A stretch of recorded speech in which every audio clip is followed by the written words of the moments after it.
kakampi natin ng Amerika, sabihin na natin diretso, dapat maglabas pa rin ng isang matapang na statement ang Pilipinas condemning what transpired in Venezuela.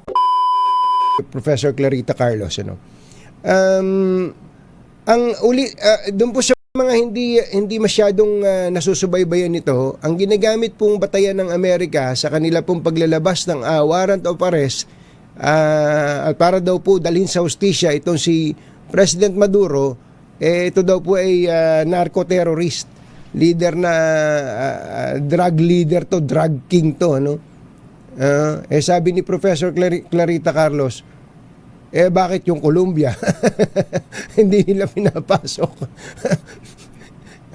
Bakit yung Colombia? Hindi naman, magkakapit-bahay naman yan sa bahagi nyo ng South America. Okay, subukan natin. Nahawak ni Professor yung telepono niya, pero makikita ko pa rin siya makikita ko pa rin ba yung video niya? Sige, Professor, pakibanggit nyo nga uli.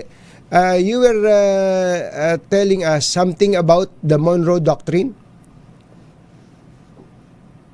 Iulitin ko, Apo. Merong isang presidente, 200 years ago, ang pangalan niya James Monroe. Apo. Dahil noon ay kakakuha pa lang ng independence ng Amerika mula sa Britanya, at sinabihan niya, binigyan niya ng warning, pamula ngayon ay wala kayong pakialam sa aking teritoryo, including lahat ng teritoryo na tinatawag na Western Hemisphere. Pag nakita mo sa mapa yun, Anthony, kasama doon yung Latin America. Yung buong sakop nung longitude na yun. So,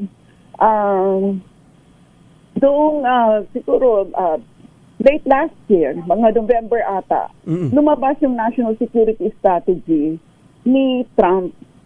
At doon niya binigyan ng i-fleshed out yung sinabi na niya nung January, nung maging presidente siya, yung tinatawag na sphere of influence.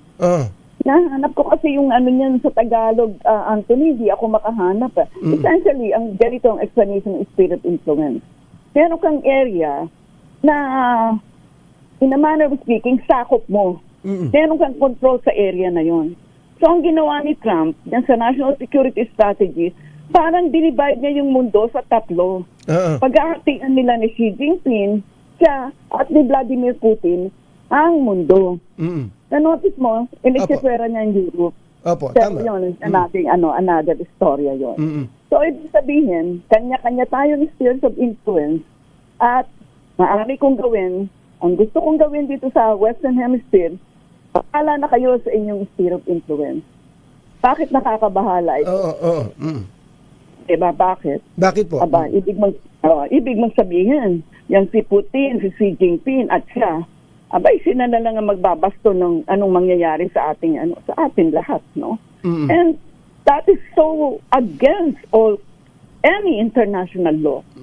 Dahil, bakit pa tayo nation state, Anthony? Bakit pa tayo nagsasabi-sabi ng sovereignty and territoriality? Wala palang katuturan yan. Yung pala, itong tatlo na to, silang magsasabi-sabi kung, tatalon tayo, hindi tayo tatalon, sasayaw tayo, hindi tayo sasayaw. You get my point? Opo. Sige. So, ang may binanggit ka, so ito po ba yung binabanggit nyo na may pinost kayo tungkol sa carte blanche? Yes. So ito ang mismo carte blanche is a blank check. Blank check, yeah. So parang inimbolden ngayon ni Donald Trump si Vladimir Putin at saka si Xi Jinping na gawin yung ginawa niya sa bahaging sa Western Hemisphere. Yeah, binigyan mo siya ng green light. You green lighted whatever it is that they want to do. Diba? At siguro, isa pang background data, would be, natandaan mo, nakikipag-negotiate ngayon si Zelensky at si Putin para matapos yung Ukraine war. Opo. Diba? Bakit si Witkoff at si Kushner, yung negotiator ni Trump, kiling na kiling gusto ni Putin? Hindi mo ba natanong yun, Anthony? Bakit? Kasi gatugtong ito ng istorya sa nangyari dito sa Venezuela. Kasi ang sinasabi niya kay Putin, sige ha, I'll give you a free hand in Ukraine. Kung ano yung gusto mo dyan, but give me a free hand in the Western Hemisphere. Alam mo yun? So, bakit tayo mababahala dito? Akala ko ba ay tayo ay our international law is underpinned by multilateralism. Lahat ay merong boses. Hindi pwedeng kayong tatlo lang ang nangingialam sa aming kinabukasan. So, yan talaga ang pinaka nakakabahala sa mga nangyayari ngayon. Pero ano pwedeng ano dapat gawin? 'Di ba? Andiyan naman ng United Nations, bagamat lagi namang merong nilalabas na resolution niyang United Nations binabaliwala lamang, gaya nga nung binanggit ko kanina yung tungkol kay Saddam Hussein, may UN resolution diyan. Pero meron bang magagawa na different sa pangyayari nung panahon ni Saddam na mapipigil mapipigil yung ginawang ito ng Amerika? Sa domestic nila, may magagawa sila kasi si Trump, parang declaration of war yung ginawa niya ang Congress lang ang may sole authority to declare war Ngayon, kung hindi nila ihinto si Trump, kung yung mga nasa Congress nila sa Amerika ay magtanga-tangahan at babayaan na lang nila si Trump dito sa kanyang mga ginagawa, kasalanan na nila yan. Talagang Trump will really do whatever he wants to do hanggang hindi siya ma-stop. And we don't know how the courts will stop him, no? Kasi ngayon ay ililitisin ito si Maduro sa New York, no?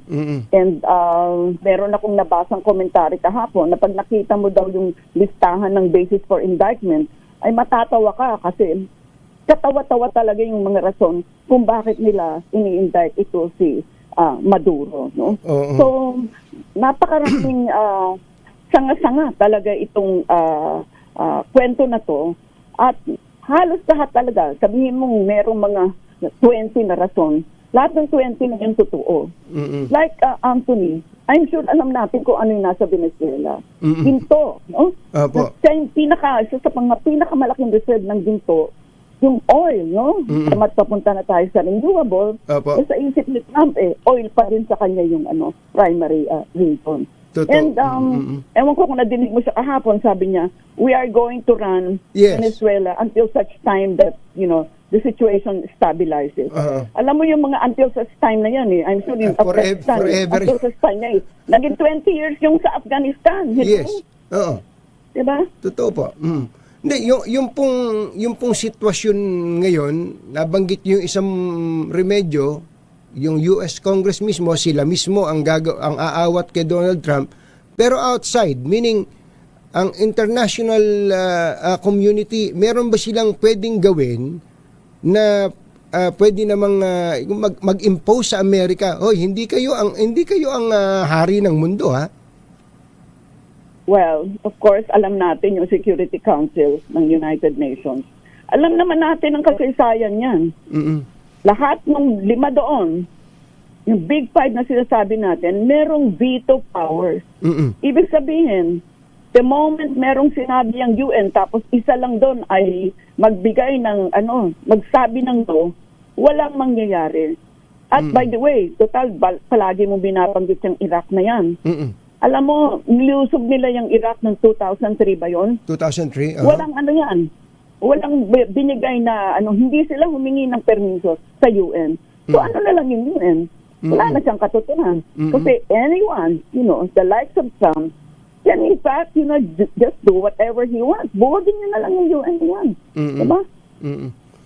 Sa ngayon po, halimbawa po, puntahan natin yung kaso nabanggit nyo katawa-tawa ang mga rason kung ba't ipoprosecute itong si Maduro, assuming for the sake of argument, na magpaka-independent yung judge doon, pagka po siya yung kaso dinismiss, turuan nyo nga kami, i-release si Maduro, ibabalik sa Venezuela, ganun lang yon?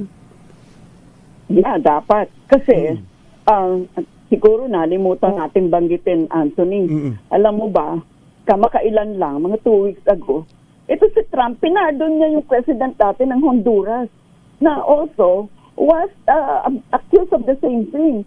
Nakita mo, 2 nagbubungguan na action niya. Kakapardon mo lang doon sa Honduran president tapos ngayon kinuha mo. Ito last month lang. Last month, tama. Tama Oo, kayo. last month ba yun? Oo, kakapardon lang yun nun eh. Oo. Parang teka muna. Why are you talking from both sides of your mouth? No? Diba? Okay, puntahan natin yung epekto nito sa Pilipinas. Yung sabi ninyo, kung binigyan niya ng para niyang effectively binigyan ng green light itong dalawang siga, si Putin at saka si Xi Jinping. Ano gagawin ni Xi Jinping ngayon dito sa Taiwan at saka dito sa Pilipinas? Siguro, alam mo, binabantayan ko talaga to eh. Nagpuyat ako para makita. Na-notice ko, ang tagal-tagal nag-react ng China. At nung nag-react sila, the usual, they condemned it, etc. But nothing beyond that. And I'm really reading between the lines. And I think China, very strategic kasi yung mga politburo dyan sa China, mga decision makers dyan sa China. I'm sure they're going to do something. But multiple choice, they might just wait out Trump until he leaves in 2028, if he leaves at all. Or if I were China, I will not do anything reckless and careless in the region, kasama tayo dito, sa East China, sa South China Sea, because hindi naman mangyayari na hindi tayo kikibo.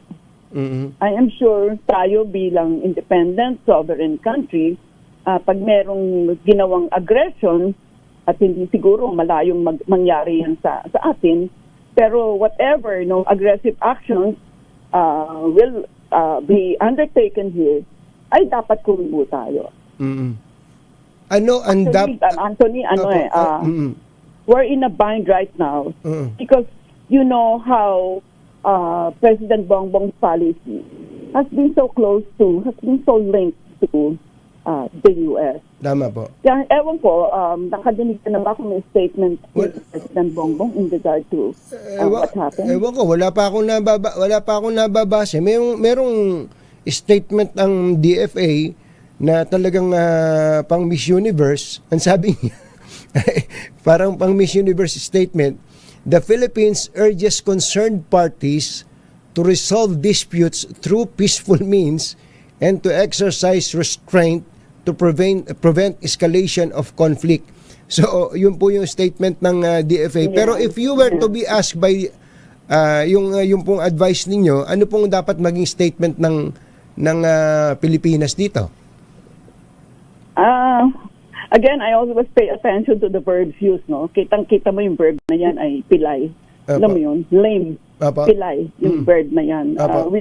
Which is really saying nothing. Alam mo, you're saying something, you're saying nothing. They're saying nothing. Yes. And I'm sure alam na natin yung rason yan. And notice mo yung mga statements all over the world, if majority, use the verb condemn. Diba? Opo. And I'm sure dahil sa nangyayaring link ng ating foreign policy sa US, hindi gagamitin yan ng administrasyon. Bakit kailangan talagang mag-declare tayo in no mean terms dito sa ginawa ng Amerika, sa ginawa ni Trump? Sapagkat ito ay pwedeng maging president. Ibig sabihin, ito ay magiging basihan ng action sa kinabukasan. So, paano kung tayo maging biktima nito? Diba? So, ganun dapat kasi tayo, sa isang planeta lang tayo, ang pangalan Earth, no? Anything that happens in one area of the world will affect us invariably. And by the way, talking about reason, notice mo, kasi hinimay-himay ko to dahil talagang hinarvest ko talaga lahat ng media sources, Europe, Al Jazeera, Asia. At ang nakita ko dito talaga, this is really a resource war, no? This is really Trump saying that we want to be self-sufficient in minerals, in rare earth, no? Na meron ng Venezuela and other Latin American countries so that we don't have to rely on others. And the others would be China, particularly. So, pag nilimi mo to, dapat kasi, Anthony, we have to crochet together all this, all these small narratives for us to give a clearer picture of ano ba talaga ang nangyayari at ano ang pwedeng magawa ng the rest of the international community para ma-stop itong halos walang hangganan na executive power ni Donald Trump. Oo nga parang wala na hanggang inihintay na lang nating matapos parang gano'n ang nangyayari. So, pasensya na kayo, babalikan ko lang yung tungkol sa pag-i-issue ng statement. So, ang sinasabi nyo ba, kahit na ang ating foreign policy ay nakapivot papunta kay kakampi natin ng Amerika, sabihin na natin diretso, dapat maglabas pa rin ng isang matapang na statement ang Pilipinas condemning what transpired in Venezuela. Siguro kung ayaw nilang gamitin yung verb na condemn, sabihin nila ay deeply concerned about a clear violation of international law. Kasi whatever kahit saan mag-anggulo tignan, it's a violation of international law. Ano na lang tayo, maglabo-labo na lang tayo. Paano kung walang international law? Paano kung walang regulatory framework ang 200 or so states ng buong planeta? Diba? Paano yan? So kanya-kanya na lang kanya-kanya na lang patakaran. Paano yun? Diba? And dito mo makikita, Anthony, yung tinatawag na American exceptionalism. Sila ay hindi pwedeng, na-notice mo, hindi sila kasali sa UNCLOS. Hindi nga Bakit? Of course, nag-sign sila pero hindi ni-ratify ng Senate nila kasi kailangan ng Senate ratification. Sapagkat maraming articles sa UNCLOS na pwede silang sumailalim sa tinatawag na mga authorities ng UNCLOS. Isa yung halimbawa, yung International Seabed Authority, ayaw nila. Kasi bakit? Because America is exceptional. America will always do good.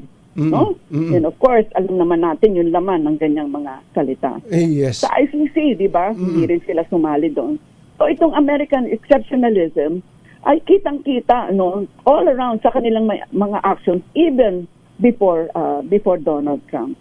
So bakit natin papayagan ito? Hindi natin dapat payagan to kasi lahat tayo ay nagsusumikap na paunlarin ang ating bansa kung tayo ay hawak sa liig nitong nitong tatlo na to, o yung kung sino man yung may nangingialam sa ating ito dito sa area natin, ay paano na lang mga galaw natin, no? Wasakin mo na yung konsepto ng nation state. Totoo po, Wala totoo. na lang. Hindi, diba? saka silang panayang yabang nila na sila'y sumusunod at tagapagtanggol ng mga inaapi na mga bansa, mga nilalabag ang soberenya. Tapos sila mismo ngayon, sila ang mismong promotor ng paglabag sa karapatan ng soberenya ng Venezuela. Professor, Dr. Kabayan, Clarita Carlos, maraming salamat po sa